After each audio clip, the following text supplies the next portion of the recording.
TV umpire to director, we have a review. Can you rock and roll it for me, please? Hello and welcome to another episode of Rock and Roll It. And today we're going to be reviewing the Kolkata test between India and South Africa. And to do so, I've got Sid Monga and Karthik Krishnaswamy. I'll start with you, KK.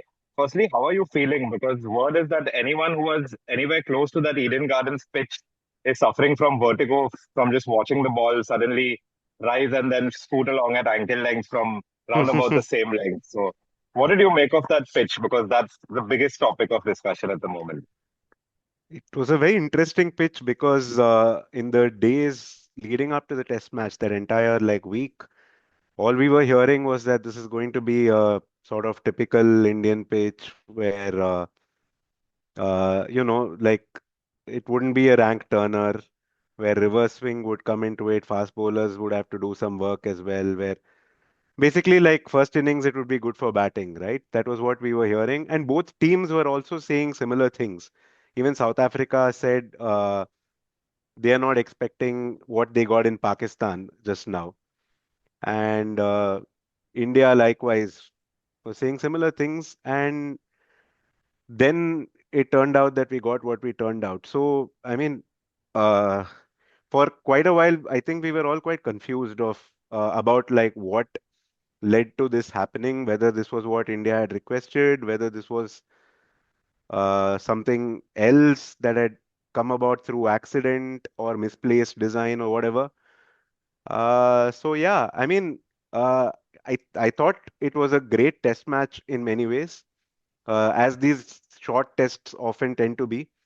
Uh, I thought it was a really competitive game, and it seesawed, and there was a South Africa came back from behind to win it eventually. So in all those respects, it was a really good match. Uh, I don't know whether it's a good. I mean, it's not a good pitch. I'll just say that very straight up. Both in terms of, you have all these quality players from both sides, and y- I mean, from a neutral point of view, you want a surface that kind of would allow anyone who's having a good day, whether it's a batter, a spinner, a fast bowler, to sort of really showcase their skills, right? uh, to be challenged, but also to be able to trust that if they do the right things, they can, on a good day, get real reward for it. Instead, we had people saying things like, oh, if you, say Gautam Gambhir saying, if you applied yourself, you could score runs. I mean, in relative terms, yes, but when you could score runs means one half century in the entire match, and, you know, a lot of 20s and 30s where you knew that a ball was going to come along and that's it, like that innings will end. So yeah, I don't think it was a good pitch at all. And from the perspective of good test cricket, and from the perspective of India's own interests, I'm not sure this is doing their own skills justice. They have, especially the bowling, to take wickets on normal pitches, which normal Indian pitches, which maybe like visiting teams may not have to India's extent, and then you weaponize their bowling at the cost of making that little bit of gap of skill experience that exists much narrower. And then the toss, which India say that, oh, actually these pitches minimize toss advantage. Maybe there is something in that, but the toss does play a role often, as we have seen, both in this match and in the New Zealand series. So with all that considered, I don't think it's in the best interests of the Indian team also to play on such pitches. So I enjoyed the match in many ways. I enjoyed a lot of the passages of play that it produced, but I don't think it was a particularly great pitch. And the kind of crowds we got, like 36,000 on day one, upwards of 40,000 on the weekend, both weekend days. I'm sure they would have loved more cricket to watch as well. So yeah. I think we can end on this note. You have just covered just about everything. You have summarized everything you've been writing into one capsule, which is what I think works on video medium, where you can have all the information in about 2 minutes. But No, but y- you no, yeah, go ahead. I was just saying that it's important to kind of look at this test match in isolation and the pitch as a pitch irrespective of the result. So let it not be confused that we are talking about the pitch only because India lost. Uh, in this test match in isolation, I think if India had won the toss, they would have won the game. Or if Shubman Gill had not been injured, they would have competed much closer than this. Um, and also, even despite losing the toss, I think, and because as KK said, that the margins become so narrow, there were two phases of play. First was just immediately after losing the toss when India conceded 57 runs in the first 10 overs, despite Bumrah at one end going for just 9 runs in his 5 overs. And then on the third morning, when South Africa started effectively at 63 for 7, and India just kind of, for a change, Jadeja also missed his lengths. The India kind of panicked. They were very, very aware. They seemed acutely aware that anything above 100 will become a very daunting task. So they were any runs that were being scored. Generally, you start panicking in intervals of 20, 30. Here, you were panicking in intervals of 4 or 5. And you could see that patience was not there. Jadeja was looking to bowl wicket-taking balls every ball. Pant was changing bowlers every 2 overs. That period is again where India let it slip. And whatever you say about the pitch, Simon Harmer outbowled India's spinners here. He's a much improved bowler from who came into India 10 years ago, and he comes with the experience of thousands of wickets in county cricket. But that can be one thing, but at test level, to the kind of skill he showed, the accuracy, uh, the changes of pace, and still being accurate, trajectory going up and down, but still being able to impart the revs that he did. Uh, it was he like really superb spin bowler that caught India on the hop here, and also because the pitch provided something for seamers, which meant that they had threat at both ends. Because Maharaj did not have that great a test. So again, this kind of pitch does not require depth in your attack. You don't need to come back after for like spell after spell and bowl a third spell or fourth spell in the final session of the day to, when the game is in the balance, to keep your steam in the side. All those things were not required here. But given the conditions, I think South Africa played a much better test than India. Also, just how messy this sport can be. South Africa also made a couple of mistakes when they were defending just 123. Uh, uh, they went to lunch with 2 wickets, and then they came back and started with Maharaj, and India again had a relatively easier period for about 20 minutes. And then again at the end, they went to Maharaj for Akshar Patel. Kind of, they were. I mean, cricket can be messy. The side can make mistakes and still happen to go on and win. So all of these things happen in this match. But the pitch, absolutely nothing to disagree with here. You want your curators to be treated as professionals and not interfere in their work too much. They know what will provide good, entertaining Test cricket. Let them do their job, which has historically been a problem with Indian cricket, where earlier when the curators were not professional, they were treated as malis, and which is not to say that the malis is anything low in profession, but that's how the players used to treat. And if you used to win a test, or if a big batter used to score 100, they used to personally give them bakshish, which is tips. From there on, I don't think they have learned to respect the art of making pitches, and they meddle too much. Which again, speaking in just terms of competition, you should be allowed to do. But then it comes to the fact that you are only if you want to meddle, you are only neutralizing your own bowlers, and it has been proven in numbers where I know Himanish Ganju did a superb piece for us in in the aftermath of the New Zealand series last year. So that was January 2025, earlier this year, that he did this piece. And he looked at matches where the spinners overall averaged under a certain limit, which meant that the pitches were assisting spin too much. And he found that the difference between India and overseas spinners was much smaller. Whereas if you went to over 30, India spinners were still averaging really well, like performing really well, and under 30, but the overseas spinners would go up to 50 and all. So all this is not like we're not just talking vibes here. It shows in numbers. When Ajaz Patel had this great test match against India in Bombay, he bowled only about 66% balls on a good length. He attacked the stumps only about 48% of times, but he was getting big turn and uneven bounce so often that that much was good enough to bowl India out. So, you do you want to? India spinners in that series were still more accurate, but by the virtue of having lost the toss, they were getting much less turn than uh, the New Zealand spinners. Which again, I don't know where this flawed concept comes from. I think it started with MS that on a good Indian track, losing the toss is a bigger disadvantage than losing it on a ranked turner. Yeah, I want to come to the toss and its effect. But let's first ascertain what exactly happened with the pitch because I think Dinesh Karthik mentioned on commentary that the pitch had not been watered for, was it a day or multiple days before the test?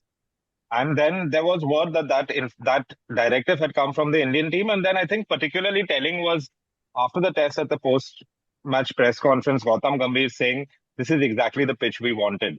So KK, is that all? I mean, from that, can we fairly surmise that this was a directive that came from the Indian team management to prepare a pitch that was not watered and would therefore turn from very early on and not just turn, but have, I mean, maybe the inconsistent bounce was not absolutely intentional, but once you have a directive where you're asking for the pitch not to be watered, this kind of thing is likely to happen, right? Yeah, so sorry. The inconsistent bounce, I don't think teams ever ask for that. Uh, but I think it's a byproduct. If you under-prepare a pitch, it's likely to happen that the bounce won't be consistent either. You're not just going to get turn. And Dinesh Karthik said the day before, but I mean there are other sources that have said it's up to 4 days. Like I think The Saturday. CAB president said Yes, that. exactly. Yeah. Uh, a CAB president who has been known to like say one thing one day and another thing another day very often in his life. But even so, like I think Saturday was the last time it was watered, and the match started on Friday. So that tells you that it wasn't just, India weren't just looking for a little bit of turn on day one to, make to kind of minimize that toss advantage, but they were looking more or less for a rank turner or however you want to term it. Uh, so I think that's how this came about. And the uneven bounce, yeah, no, I'm pretty sure even Gautam Gambhir said at in that same press conference that, what we want is, a little bit of turn on day one so that, the spinners are still in the game, which is fair enough. But in aiming for that, I think there are two things. One is what Monga said, because if you just leave it to the curator, tell the curator, okay, we want a little bit of turn on day one, then visually the pitch may not look like what you think that a pitch of that kind would look like. And then the meddling kind of starts, which has happened often in recent history. And that meddling, I mean, it's like, I mean, to give another parallel of another profession where this often happens is graphic designer. Like people with no expertise think they know, okay, how to dictate to like, no, put this element here, change this color there. Same thing, I think, I mean, this is all like a wild surmise on my part, but I think cricketers and coaches, because they've played a lot, which is fair enough. They've played a lot, they've seen a lot of pitches. They think they also know what goes into like preparing them.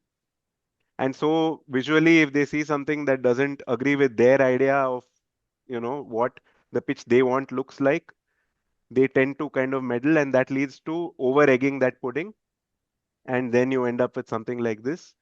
So I have a feeling that's what happened. India were not looking for a match that ended so quickly, but when you do like kind of push and push that envelope of okay, how much we can under prepare this, this is pitch. I mean, pitch preparation is not an exact science, right? You try for something, uh, and you have to kind of be aware of a lot of things like weather, soil type, how it might break up over the course of so many days, and all of that. Uh, Water table, so many things come into it. But then if you under prepare it, you can have a lot of unintended consequences, and the uneven bounce 100%, okay, not 100%, but I'm very pretty certain that the uneven bounce was a byproduct of that. And I want to come to Gautam Gambhir and his tenure now. It's now 4 tests won, 4 tests lost at home for Gambhir. Overall in tests, it's a losing record. But I want to also just question that point a bit, KK, about this was an enjoyable test, maybe from the standpoint of action. But I think there's a lot of people also making a fair point that this is not necessarily healthy for the game. One, because you have a test that is ended early on a Sunday. I mean, you haven't even got through the entire weekend. So you're not even getting all your primetime viewers. It's not good for the broadcaster. It's not good for the home ground. And to be honest, at least this is the way I felt, said that you want to see wickets being taken by really good balls, like the kind of delivery Bumrah bowled in the first innings to Ryan Rickelton. That's a good ball that would take a wicket on most pitches. But I compare that to some of the wickets Bumrah got in the second innings, where the ball is sliding under the bat. Balls are, I mean, I think I remember one, two, or three ball sequence to Temba Bavuma from the exact same spot. One ball shot around ankle length, just missed the stumps. Then it's jumping and hitting him in the ribs. To me, that is not necessarily fully testing either the skill of the bowler or of the batters. I know Gautam Gambhir also made this comment that, well, with application, you can score runs on this pitch. But let's keep in mind, this is an Indian batting lineup that scored tons of runs in England. This is a similar combination to the one that batted 5 sessions to save a test at Old Trafford. So this is not a batting lineup that lacks application, that lacks test match batting skills, or maybe it is. That's another point which I wanted to take up, Sid. Was, is this just a pitch that wasn't good for test cricket, or can we say, well, batting standards have dropped to the point where batters don't know how to handle these pitches, which is a more accurate representation of this test? I really don't think there's much wrong with the batting from either side, actually. Even though it was really funny that I looked at South Africa's first class averages, sorry, test averages, and none of their team averages 40 even in tests, which also kind of shows the kind of wickets that South Africa play on at home. But despite all that, I don't think there's much wrong with the way the either batting side faced up against spin. Maybe if they had more time to adjust, they just came back from Australia. Uh, and especially when you come from limited overs cricket to test cricket, there's a big test cricket also of such extreme nature. There's a big adjustment required, which perhaps they didn't have the time for. I don't know if the practice pitches were prepared them for this, or if they had any, inkling of what they are going to go and face when the test But starts. it's only sorry to cut you off, but it's only two or three batters who played the white ball series in Australia, right? So it's not like a lot of them were playing in that series from this lineup. It was Yeah, but Washington, Gill who didn't play a part. Jaiswal was there, yeah. yeah. So, but still, they were not kind of practicing for these kind of extreme conditions. And anyway, that's a small point. That's a not a very big point. But the big point, I think, the batting. I don't think there's anything wrong, as you rightly pointed out. They scored all these runs in England, which were like the kind of conditions you usually, barring the exception of the balls going soft, that those are the kind of conditions you expect in test matches generally. And then I think India got the selection right, also because out of this squad, perhaps they feel that Washington and B. Sai Sudarshan, there's not a big difference, so they kind of pull the trigger on the experiment that they can, they should, the pull the trigger on the experiment of Washington Sundar as a number three batter, which I think every coach and a lot of pundits have been suggesting that Washington could end up as a top order batters. But a small byproduct of it might have been that Washington, who was India's strike spin bowler in India's last four home tests, did not bowl at all. He just bowled one over before lunch on day one and then did not bowl at all. Perhaps they felt, or to justify Aksar's inclusion, they might have over bowled him. And Aksar's bowling has slightly gone down in long forms of late. So that's another thing that India need to look at. But it just was a pitch that you cannot trust. Look at Dhruv Jurel's dismissal. You might call it unlucky, or he found out the only fielder, but look at how much space the ball lost in the pitch. It just stopped on him. It and I mean, when runs are not coming, this is a ball I have to capitalize on. And he tried to hit it squarer, much squarer, but because the ball just stopped in the surface, he could not maneuver it where he wanted to, and he ended up hitting it straight down to deep mid wicket. Those kind of balls should not be getting you wickets. Not unless, somebody is batting on 200 and batting for declaration. So, and you did not need to. I'm not saying that Hammer didn't do that, but you didn't need to build up to dismissals on this pitch. Uh, on a better pitch, we'll see Hammer is much is now at par with very good spinners in world cricket, but he didn't need to show that. So it was more. I really don't buy this that these T20 generation batters, they don't know how to face when the conditions are tough. It's just everybody knew the moment the target went past 100 that it was India would need to bat out of their skins. They would need either Jaiswal or Pant to play a blinder to win India this game. Yeah, I'll just add to that point. Dustin, you've gone. Oh yeah, okay. Huh. I'll just add to that point, which is that this. I'll just so Washington Sundar, right, at number three, he faced 174 balls across both innings, I think, and he had a control percentage of 88.5 on this pitch, which shows that playing him at number three was a completely justified call. Because he and Sai Sudarshan are fairly similar batters in the sense that they have high control percentages. They tend to have really good defense. And maybe the one thing that you want from them is slightly more attacking range, which Washington has started showing in over his last few test matches as well. So absolutely justified to have him there. But that's just an example of the kind of batting that India were doing through the test match, where all of them, all the batters whom you expect to play well, none of them did anything, you know, silly to get out, or none of them looked like they was absolutely clueless about how to go about things. They were trusting their defense. So when you say T20 generation, they can't play on these pitches, that often happens in matches like this where actually they've not been getting out to T20 shots at all. They've been trying to play normally, they've been playing normally, and they've been doing a good job of it. And then a ball comes along and gets them out, which is pretty much what happened here. The one thing I will say that maybe could be a little more, especially in a chase of that kind. The one criticism you can make maybe is that they should actually play a more T20 style, especially like sweeps and reverse sweeps. I feel for them, for a lot of India's batters, they can play it, but it's not an instinct.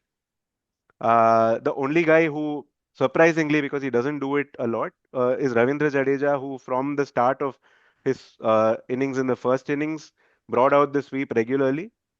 And of course, Rishabh Pant tried that reverse sweep in the second innings. Other than that, it was fairly infrequent, and that's the one shot you play off a good length ball, and you kind of force bowlers off that length. The other thing you can do is step out, of course, but the pace, especially Hama was bowling at, it was pretty hard to do. So probably they do, if they're going to play on pitches like this, they will need to start sweeping more, which brings me to another point which Siddharth kind of touched on, which is from this squad, this was the best possible selection they could have made. Yeah, But which is why I said but this squad. but if you're going to play on pitches like this, why is Sarfraz Khan not in your squad? He's We ended our last episode with this point. exactly, yeah. He's the one guy who has all those innovative shots against spin. He sweeps beautifully. He's the guy who can put pressure back on spinners. He has a terrific domestic record. He's played in conditions like this a lot. And sure, in Pune and Mumbai, he didn't score a lot of runs. But again, it's a lottery, right? You may not. But then you give yourself a chance if you have a guy like that in your 11. And I don't know, this was a pitch calling out for a batter like Sarfraz. And India, I mean, for whatever reason, haven't picked him in their squad. They haven't picked him in their A teams recently. So they need to have a rethink of that, I really feel. Yeah, I think to the be fair, next. I just want to repeat that the next cabs in the rank are Devdutt Padikkal and Rajat Patidar, neither of whom averages even 50 in first class cricket, which is a really low bar. I mean, I don't remember a time when India had three guys in and around the test team who were averaging early 40s in first class cricket. You had to, I just always remember you have to have average 60 to be able to play for India, which Sarfaraz does. So I'm really surprised that three of them are in or just outside the Indian team. yeah, I think to be fair to the selectors, maybe the selectors were not expecting this kind of pitch. They may have been thinking we're going to get more normal test match wickets. And what they may be thinking in terms of selection is we want to build for away tours as well. I think the selection of Washington as three, I know a lot of people were confused as to why India are playing four spinners. I immediately sussed that out to be that Washington is now being played as a specialist batter.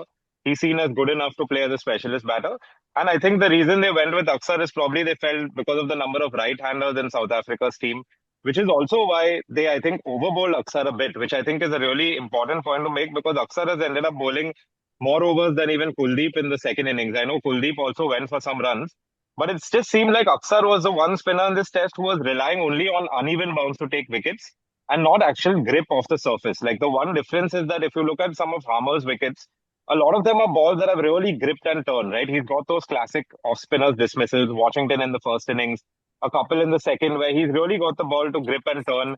Whereas it looked like India spinners, especially Aksar, were relying only on that up and down bounce. So that's where I think in-game tactics may have been an issue.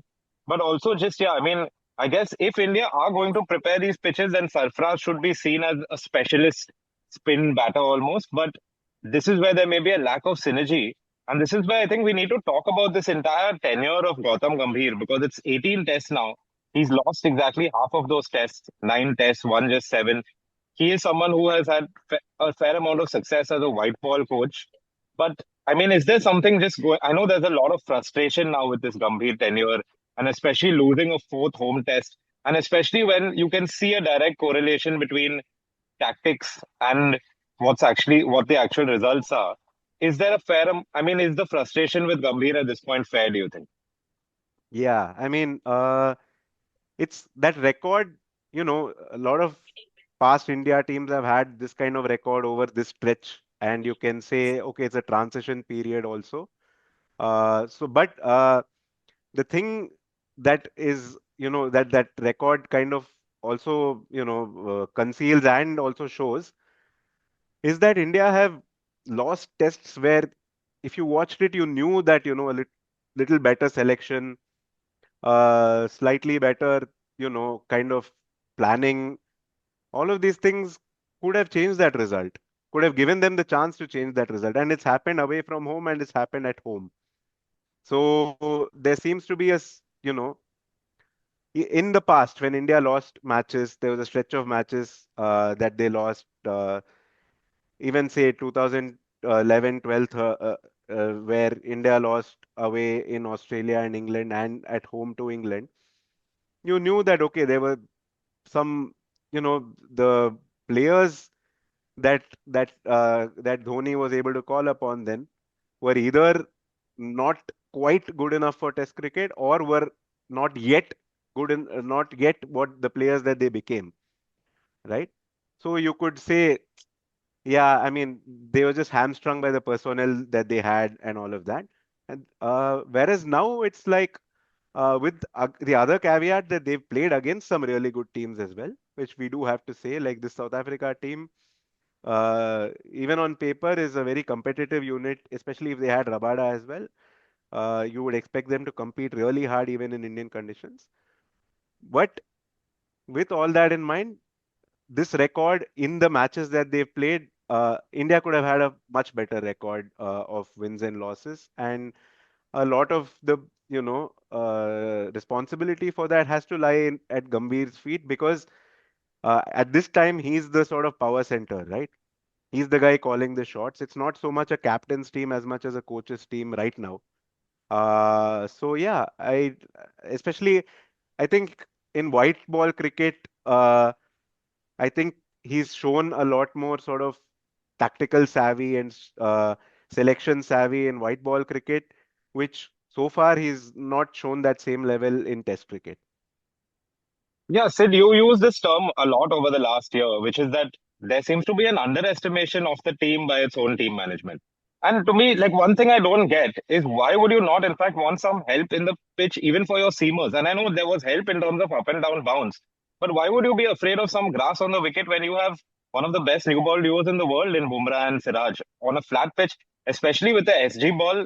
I would make the strong case that even if you had a pitch which, say, demanded three seamers, a bowling lineup of Bumrah, Siraj, and Akashdeep is stronger than what South Africa can put out. Just seamer for seamer. And this has been proven as well in various series where India seamers have outbowled Australia seamers, South Africa seamers. So why this fear of having even a little bit of help for the opposition team fast bowlers?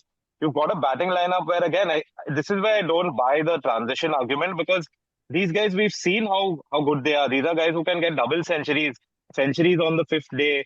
They have the technique. These are not necessarily just T20 batters who are being, shoved into the test team. So it is really frustrating when there seems to be this underestimation of the team, where it seems like the coach thinks we can only win on rank turners. And even when he's given enough evidence to the contrary, he just has that in his mind. And that's what, at least for me, I find really, really difficult to understand. Yeah, I mean, in England, in India's leadership consistently underestimated their batting, which is why they kept playing one batter too many, one bowler too few. Here they seem to have underestimated, and not just now, even last year when Ashwin, Jadeja, Washington, Kuldeep were all there in the squad, they seem to have underestimated their spinners, that their spinners can take 20 wickets on a good pitch, on a pitch that the curator independently rolls out. Uh, so, I mean, there's not much more to say to this. I mean, even if, as you said, there's help for seam bowlers. It's an even contest between India and any other team, and especially if it is in India and the bounce is lower and attacking the stumps has more premium on it, then India have an advantage on it. India have the experience of bowling on these kind of surfaces. So this, it's just baffling that India do choose for these kind of pitches. Mm, just let them make the pitch. Yeah. Just let the curate just respect them as professionals. And we have seen there's visual and audio evidence that Indian team managements don't respect curators. So just respect them as professionals and Yeah, just let them do their job.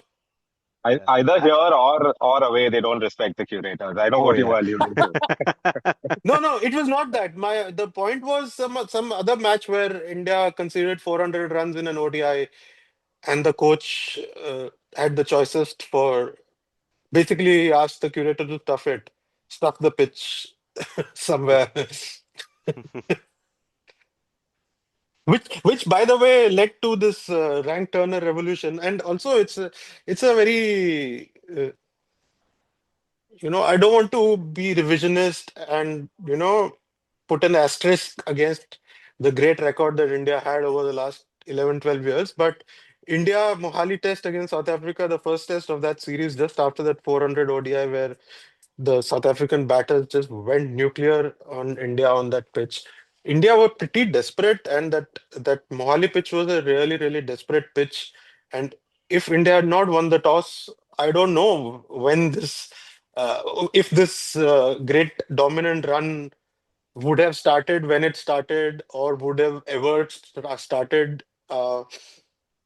Sometimes the small things can uh, also, change the course of history, which again, I would like to believe that the kind of bowlers that Ashwin and Jadeja have proved themselves to be, it would not have mattered, and which is also slightly disparaging, even in like 2025, after India had proved that they can win on any conditions, uh, despite the toss at home.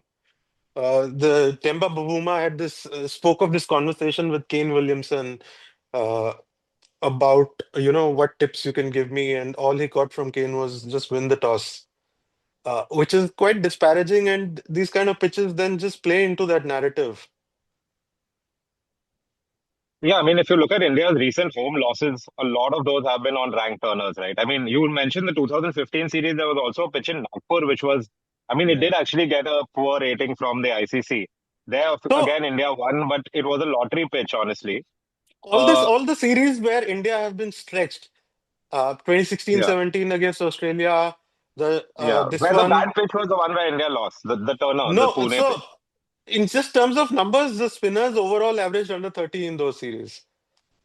So it just Hmm. tells you that once you bring the opposition spinners into the game, you kind of struggle, which any batter will. If there is both big turn and up and down bounce, any batters will struggle. So you kind of become a lottery there, that somebody playing a wild cameo of 30 runs can change the course of the match.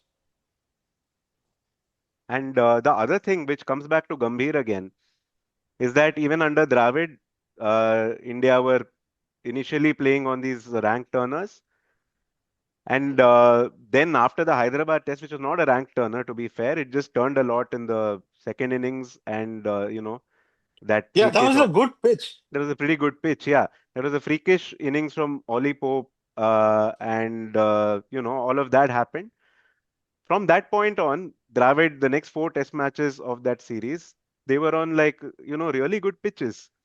Except, I mean, Ranchi had like really low bounce, and but I don't think it was intentional as much as it just came out that Hmm. way. Um, so, the rest of that series, it felt like India had decided, okay, no, you know, we'll trust our players. And even in Hyderabad, it felt like that was what was the message, that we'll trust our players and, back them to win anywhere. Even against this baseball team, we're not going to uh, you know, we're not going to try and make it harder for their batters.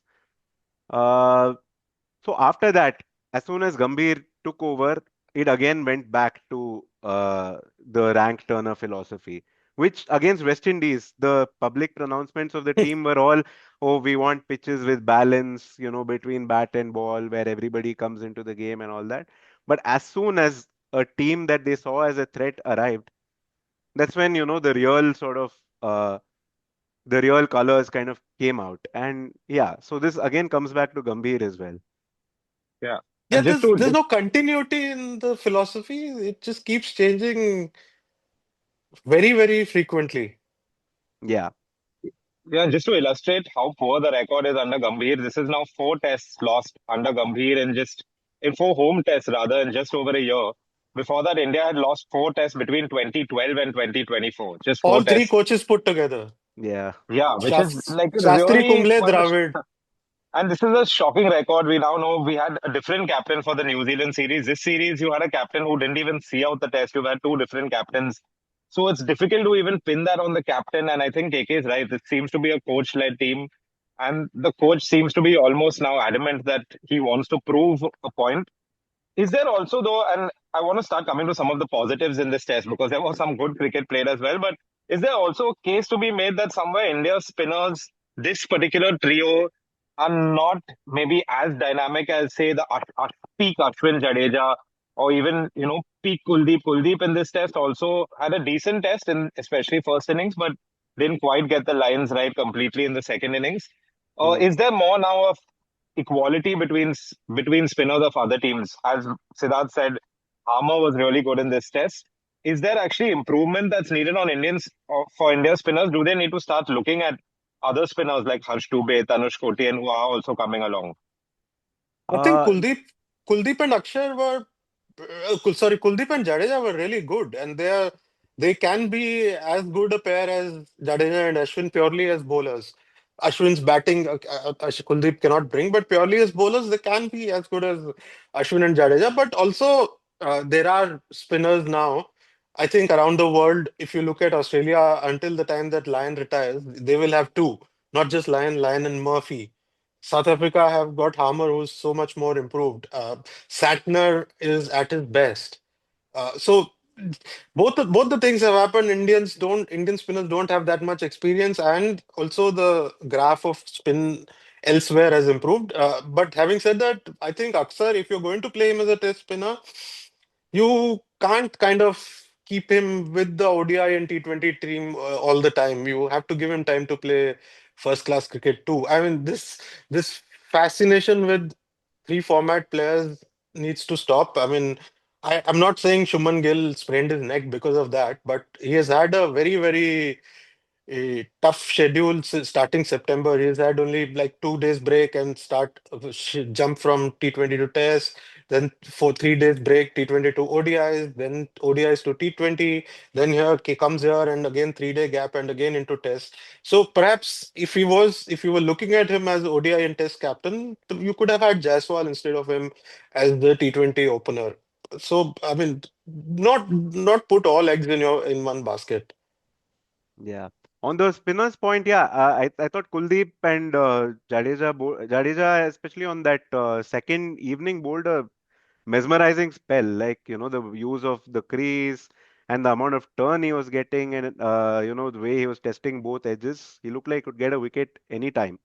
And Bavuma even, not Bavuma, Shukri Conrad even said that about his spell, that, when he was talking about Bavuma's innings, that it was a struggle and it was like being strangled. And it was almost that Bavuma had to kind of enjoy that experience and just get through it.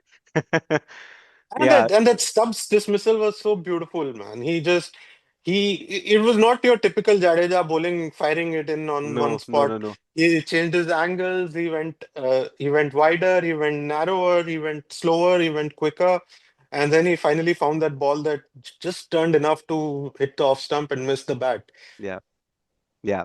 So, yeah, and the only thing I'll say is, Kuldeep, so by the time the second innings happened, India were right in the theory that this was now a finger spinner's pitch.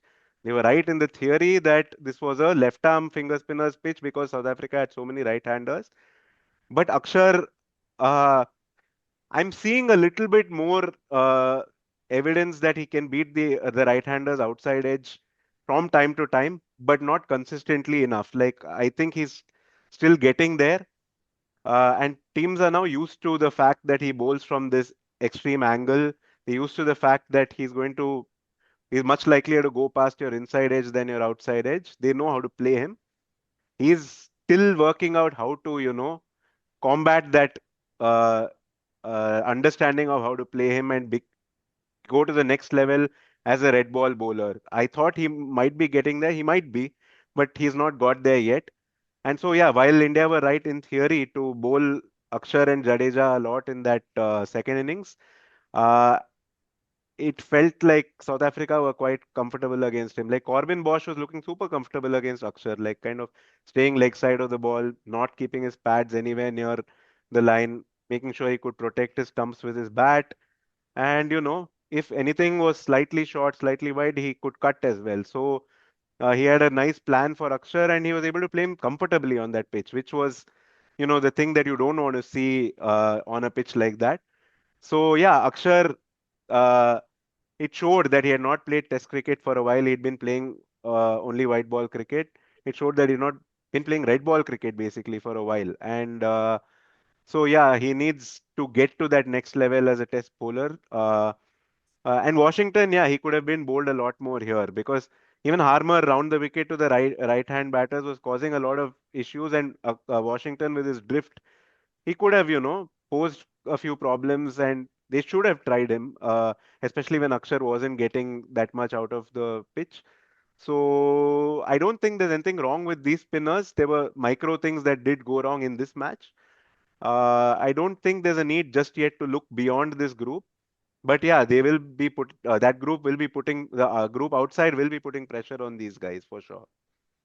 I mean, That so I third thought, morning, I just, sorry, Dustin, I found a very interesting thing on the third morning that India, third morning, 3 wickets left, you would want to start with the bowlers Bumrah and likeliest to Jadeja. get your, yeah, and they did not. And what I found curious about this was that every time Gambhir says we win as a team, we lose as a team. But when he was asked about this, he said, I will not, our tactics were great. I will not blame the skipper. He felt that Hmm. left arm spin was the way to go, and he went with it. So he clearly singled him out on this, despite saying that we win as a team, we lose as a Hmm. time. We won't blame anyone, but he clearly said this was. He made sure to let people know that it was not his call to bowl Akshar Patel. It was the Yeah. skipper's call on the field. Yeah. And the other thing about that third morning, which again shows the really narrow margins on this kind of surface, is that South Africa didn't opt for any roller, okay, on this morning because they probably thought we're going to get bowled out very quickly. We want it to deteriorate as much as possible. We want to give it no chance of holding together slightly, even for any window of time. This was their Hmm, hmm, thinking. And this is what Shukri Conrad said. But as it hmm, turned out, and he himself admitted, somehow like batting somehow became easier for that little while when Bavuma and Bosch were batting. And these are the strange things that can happen in cricket, and that kind of caught both teams off guard, and it helped South Africa a little bit. Though, of course, they batted out of their skins, they batted brilliantly, and they bowled beautifully to make the best use of that, little bit of luck that came their way. yeah, actually, I was about to make a very similar point as Sid about that third morning starting with Aksar. Even in the first innings, they started with Aksar ahead of Jadeja. So I think there was a little bit of wanting to prove that this is why we picked him, or maybe No, thinking that I with his height, the up and down bounce would be more prominent because of his height. That was my thinking as to why they picked him. Yeah. I also feel that Jadeja is a little set in his ways, that he doesn't kind of prefer the brand new ball, Mm, possibly. mm, I've got very interesting theories on Jadeja. I will, without second thoughts, he will walk into my India all-time 11, Test 11. But having said that, he's still, uh, probably because he's so good at this, doing what he does so well, he just leaves you a little frustrated. I'll give you a small example of before the third umpire started to check every ball for front foot no balls. Jadeja hardly ever bowled a no ball in Test cricket or any cricket because his action is such that he first in the air, his foot goes beyond the crease and then it pulls it back when it lands, and and also it lands on the lands toe. just on. Yeah. So the on-field umpire, it's near impossible to call a no ball. Once the third umpire came in, you would see every test match he would have two or three no balls. And just strangely, it remains the same. It's been 5, 6 years. He's not corrected that, which is what brings me to the batting technique and DRS. As I've always maintained, he's the most old school, most reactive batter to what is bowled at him, and instead of premeditating, which to his credit, he played only his ninth reverse sweep in his test career in this test match. So he kind of is doing something, but it's just funny that he still, for the last years, he still defends with the bat behind the pad. Sometimes you I, can get away with it, and in both these innings, he did not. He just got out LBW while trying to defend the ball and surprised that hey, the ball hit the pad first. hmm. Yeah. The So, I only, mean, a little bit of, if he had that kind of, kida that Ashwin had, thoda only hmm, like hmm, five hmm. percent of it, not the whole thing. Only about 10% of it. I just wonder how much better he would have got. You can wonder the converse also sometimes. If Ashwin Yeah, was a little yeah. more like trusting of, okay, I'm good at this, I'll just do this. Yeah. With Jadeja's batting thing of bat beside pad or sometimes behind pad, just the one thing is that it's not just him. Even Virat Kohli had a similar technique right through. Pujara, when he was not stepping out, when he was defending on the front foot, had similar technique as well. Which once it's ingrained in you, it's very hard to change. That's one thing. And both techniques have trade-offs. So Yeah. if you're it's only that in the DRS era, LBW and Bold has been so much of a greater threat than, say, a bat pad catch, that bat in front of pad has become almost widely adopted, like universally adopted now. On this pitch, bat in front of pad could also get you in trouble, because like there were balls that popped as well. So that trade-off is there. So Hmm. yeah. But yeah, I mean, in the vast majority of especially Indian pitches, you would rather be playing bat in front of pad. Yeah. Okay, let's come to some of the things that both India and South Africa did well in this test. Let's go back to day one, where I thought Bumrah bowled just a fantastic spell, or multiple spells, because that was probably when the pitch, it was still tough for batting. There was still up and down bounce, in fact, as early as the first over, but it was certainly better than days 2 and 3. I think the control percentage on day one was somewhere in the mid 80s and then declined as the test went on. What stood out? I mean, obviously, there's that ball to Rickleton, there's the way he went through the tail, but do you think that this was a pitch where anyone could have taken wickets like that, or did Bumrah show how special he is with that first day fifer? I think when there's uneven bounce, right? If you like hit the pitch really hard with a lot of vertical velocity, that really makes it even harder to play. I mean, you're likelier to get a lot more misbehavior, whether it's sideways or up and down, right? And Bumrah, because of that wrist snap and everything, he does that. He really hits the pitch hard. So for him, he also in that first spell he had the end from where more of the uneven bounce was happening. But any other bowler, more normal bowler, would probably not have got as much of it as he did on day one. And which again, like, so therefore, like, that added to his threat. And the other thing that he did was he didn't go, even when they were 50 odd for no loss. He didn't go looking for wickets. He didn't go away from his length, which he never does. And eventually he was proven right that the wickets will come. That ball where something happens to get the batter's wicket would come. So that those were the two things that stood out: the fact that he can hit the pitch the way he does and extract maximum amount of misbehavior, and the fact of that relentless lengths and lines as well, to be at the stumps as often as he was, which it sounds simple in theory, but it's not. Even the best of test bowlers struggle for that on some days, and he seldom misses his mark that way. I think he's in much better fitness. He bowled a 7 over spell at the top. All his Uh, wickets were 140, 141, I think. From yeah, he's mm, I don't. He looks a little lighter. I know Closer KK to hates this closer point. to closer to his peak fitness mm, than he was perhaps in England. mm, yeah. One Hmm. interesting thing that happened through this match was the end that the fast bowlers were almost like exclusively bowling from on day one. Once Harmer and other spinners started to get a lot from that end, the fast bowlers kind of had to shift to the other end, including Bumrah, whom, So in a way, the pitch looked a little better by the end than it actually was, because Bumrah, a few overs he bowled from his preferred end, the one where he hit Rickleton somewhere on his back or shoulder, he was getting unplayable sort of uneven bounce from there by then. And yeah, so that was just an interesting aside. But Uh, credit to yeah, Jansen that he bowled both those snorters from the other end, which was from not. yeah, yeah, Yeah. yeah.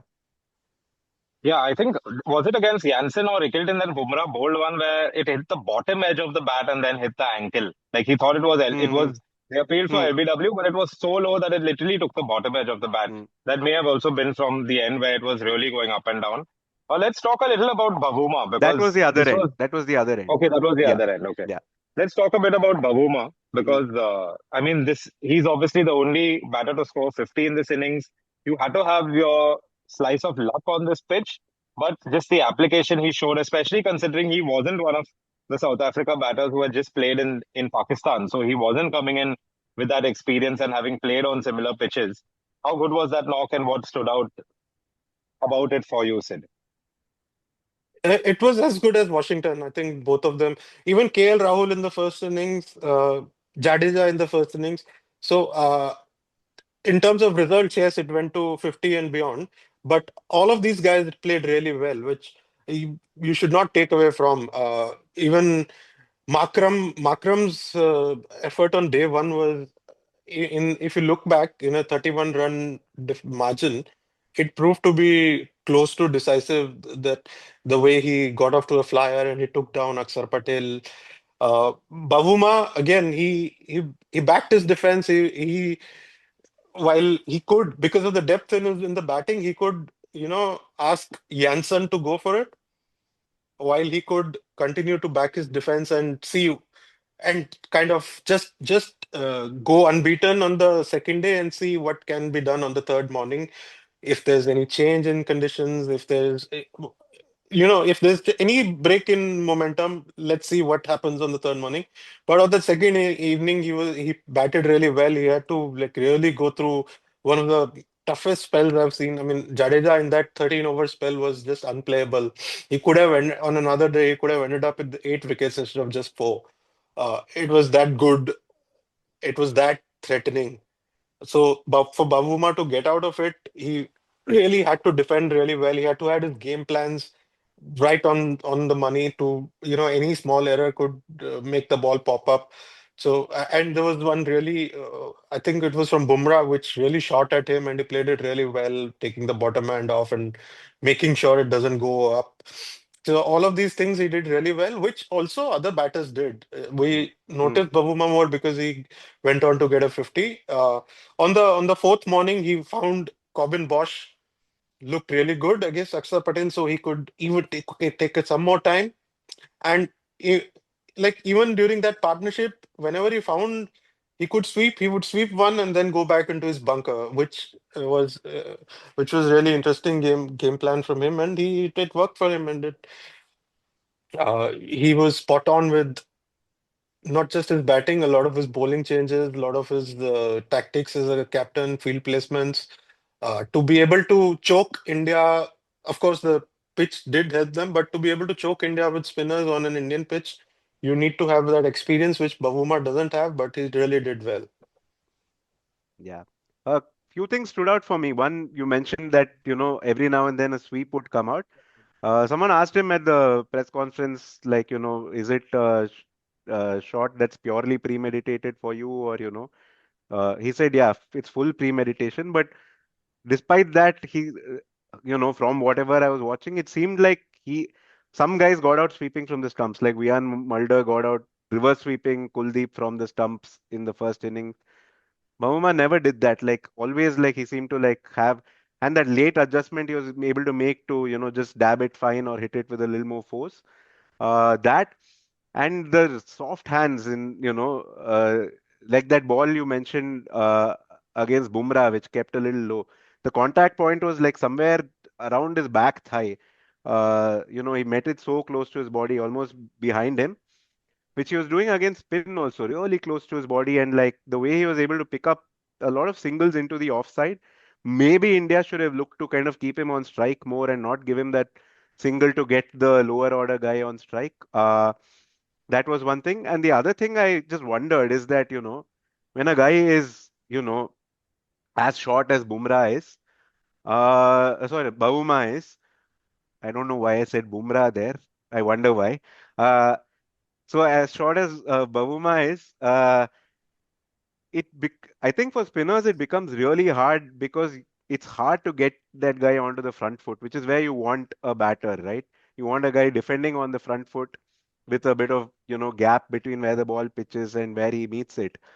And with Bavuma, it's very hard. It's very hard to do because, which is why it appeared that, his front foot defense was super secure, but it appeared even more so because he was only really like having to go forward when it was on that fullest band of the good length. And, he was able to smother it so well. But I think for spinners, it's really hard bowling to someone that short who also reads length so well. So, yeah, it was a terrific innings in, a lot of ways. And he just looked so secure. He just gave that aura of like, it's going to be really hard to get me out. Yeah, there's I something think about also. Washington was at the other end of the height spectrum where Yeah, he's so tall that he was able to meet balls on the half volley, which is yeah, why yeah, yeah. I think he looked secure. Yeah, and And sometimes it isn't even like his footwork necessarily, but like he's got great hands and And reach. superb reach to Yeah. like, Yeah. make little adjustments as well. So yeah, And we've also true. seen these combinations of really tall batters and short batters together, throwing bowlers off. I mean, England literally. There's a theory that they picked Zach Crawley mainly because they have Ben Duckett at the other end, and here you had Bavuma and Corbin Bosch, very different heights. It does tend to sometimes play with length, so it makes bowlers feel like they need to go either a little fuller or a little shorter. But yeah, I think for South Africa's batters, this they would consider this as much as their bowlers won them this test. They would consider their batting effort to have really kind of proven a point in terms of their ability to play in these conditions because they were getting out for these kind of scores on much better pitches in 2019 when they were actually flat pitches. India was getting 500, but South Africa was getting 150s and 160s. And I think they really have come here with a point to prove, right? They are World Test champions, but there's a bit of an asterisk against that just because of how little Test cricket they played en route to becoming World Test champions. There is, I think, not criticism, but fair observation being made that, well, they had an easier run of tests that led them to that final. But to be able to I win, don't agree with that. well, having just two test series does make it sometimes a little easier, right? And they did play home I tests think, against weaker teams.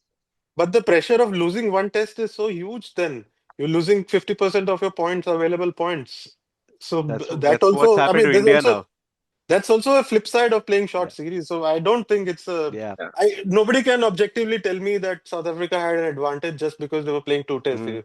Of course, their opponents might have been not as testing, but that's the FTP. Yeah. It's not.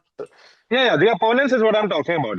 It's that they didn't have the strongest opponents. And either way, I'm not questioning their status as world chess champions. My point is that either way, coming to India and winning a test on even now possibly winning a series here is something massive. I mean, they haven't won a series in India since, or they haven't won a test in India since 2010, right? From what I can Yeah, recall. Yeah. yeah. I think they So last won a series in India in 2000. 2000. yeah, and 2010 was a drawn series from what I remember, Yeah, right? Yeah. Mm. yeah. So, so this is, and now we go into the last test, Guwahati. I mean, we're obviously hoping that there isn't any meddling with the pitch there, and the curator can kind of do their thing. You hope that India can finally win a toss in Test cricket. Uh, but and just in terms of news, KK, what's coming through now? I mean, it looks pretty clear that Gill and Rabada are both out for the last test, right? Yeah, and that's a pity. I mean, we were talking about, how good South Africa are and how they're showing that, they deserved World Test champions and they're on a mission to prove that. Imagine like having Rabada also on this pitch, right? Yeah. Yeah. So they were also like a little bit hamstrung, and India were very hamstrung by not having Gill for both innings. Like when it's 30 runs, you think even if he had only been involved in two partnerships, 30 runs like could have come from somewhere, right? But yeah, so this was a super close test, and like yeah, other than that, I don't know in terms of what else is happening. Tomorrow, India are having an optional training session at Which will Eden. please a lot of uncles. Yes, yeah, at Eden Gardens. Like you've lost, so you need to practice more. So that's the On other a bit of different pitch, but yeah, maybe they'll put the net around that same pitch, which is now day 7, day 8 pitch, and like go udhar khelo and like prove yourself.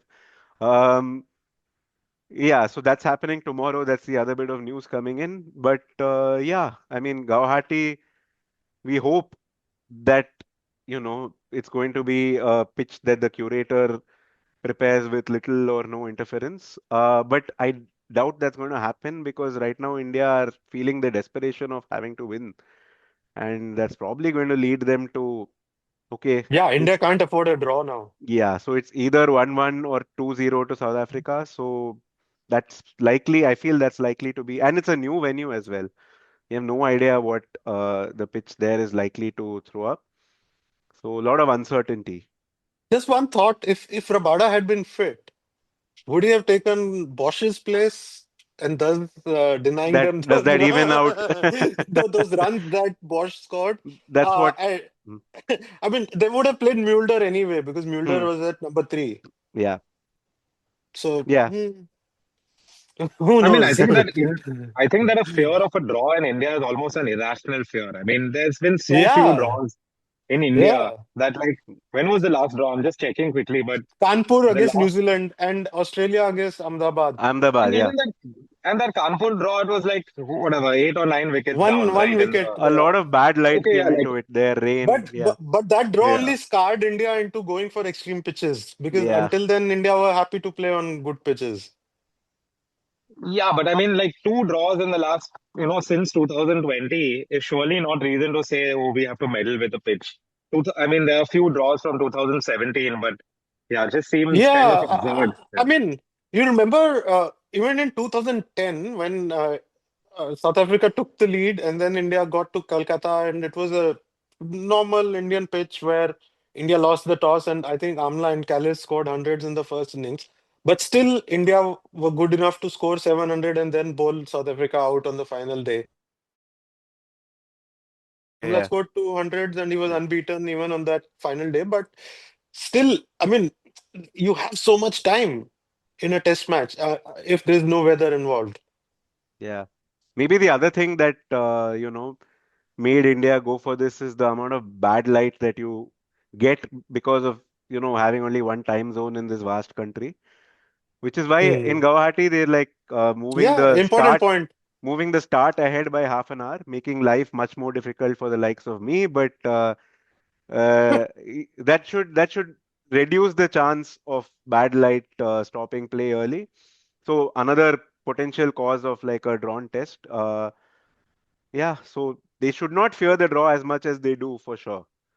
If we are being selfish, I have no right to complain about this pitch. This is perfect. If you're working from home, a short test is You a should. great test. This is not good for our. It's not good for our website. We would have been getting like reams of traffic today. You Yeah, would have been doing live report and live commentary instead of us recording a post-test yeah, of podcast on what's supposed to be day four. So please don't say that this yeah. is good for anybody. That is being micro selfish. That I is was like being my, literally. Hey, yeah, it's good for somebody like me who loves Kolkata and exploring the city, which will be happening over the bro. next. But you have to file now Yeah, yeah, out of but no cricket. At gives me a least, little more time still. at least tomorrow you won't be bumping into any of the players because they'll be all at the optional training session. So yeah. Yeah, I'll go Anyway, have a we'll be look at back. that. Oh I yeah, don't think they'll be we'll seen be on Park Street anyway.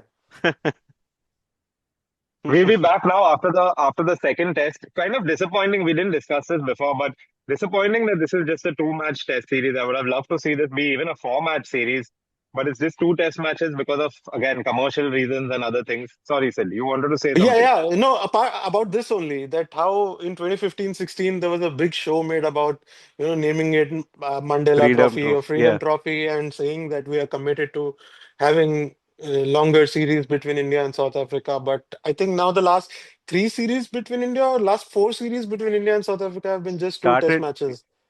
Started with that Uh, one in 2021, 22, right? Where Yeah, they yeah. reduced it from 4 to 3, and then But it was 2 and 2 now. having said yeah, that, the last two have been just two tests. Yeah. Yeah. some great batting over these last three, four series because the pitches have been so extreme, and anybody who scored runs, it's taken a lot out of them. KL Rahul 100, Dean Elgar 100, Markram. Bavuma 50, some great Mm. And batting. the push from what I understand, the push for it to be a two-test series is coming from CSA basically, right? They have decided that apart from Australia and England, they will play only two-test series against everybody else, is what I have read somewhere. I've been told Or by is it a many joint people decision? who, so I've been told by many people who follow the business side of the sport much more than me is that uh, actually West Indies, South Africa, New Zealand, it costs them losses to play a test match. Not against Which India though. But this is BCCI hosting the test, right? I mean, Mm. South Africa I mean, they're traveling here anyway, and they're here for a Mm. while to play white ball cricket. So I'm guessing that they just see more value in, I mean, or is it a case where because they are hosting only two tests, India have also said this will now be a I two-test mean, series? we are not Mm. doing anything in December, right? Why not have a decider? Indian players Mm. are going to twiddle their thumbs at home. And You're why? you're saying decider as if like Guwahati result is decided. Yeah, not anymore. Not. I mean, we remember after the West Indies series, we were saying this very same thing, that I don't see how South Africa can take 20 wickets unless the pitches are lottery pitches. Hmm. So that's what has ended up happening, and I still Yeah. stick to that. Okay, because I don't think, as good as Hammer is, Maharaj is not in that form, and if it's a anywhere near a decent Indian pitch, they might take 20 wickets, but it might It'll cost take them them a more while. than, Yeah. yeah, it Yeah. might Yeah, cost again, I them mean, there's more little than it things like costs India. I haven't seen any away bowlers swing the SD ball as much as India's bowlers do. I mean, if you just give conditions that allow for a bit of swing, I mean, even Akashdeep swings the SD ball a long way. I've seen Akashdeep in domestic cricket, reverse swing, conventional swing, not maybe reverse, but even with the old ball, he gets conventional swing with the SD ball. So, like, anyway, we've spoken enough about how much India are kind of hampering themselves. Hopefully, they don't do so in Guwahati, and afterwards, we are saying more glowing things about the Indian team management. Whatever the result of the test is, I think we can all say that we really hope that you have a pitch that takes the game into at least late on day 4, early day 5, and is less of a lottery. We're not talking about, batter scoring 29 and saying what a great innings. That's what my hope is for the Guwahati test. So thanks everyone, and we'll see you again after the Guwahati test on Rock and Roll It. TV umpire to director, we have a review. Can you rock and roll it for me, please?